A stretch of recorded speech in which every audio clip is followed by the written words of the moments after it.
Hello everyone, and today we're talking about lerping. Now we all know the problem of the default Unity lerp system, how it's often unreadable and sometimes becomes a whole bunch of spaghetti code. So today I've come up with a simple and small solution for everybody. So here I present you my code.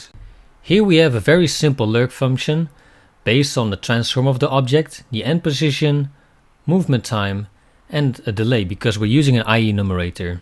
So what happens is that we use the lerp function with an optional delay in it. We get the position, start position from the transform, calculate the time and execute the lerp. It is done in a while update, so after it's done, the function will quit and resources will be saved. As you can see, this function is very small and easily readable. Back in Unity, you throw in a component, apply the transform, and that's all you need. And on that note, thank you for watching and I'll see you in the next video.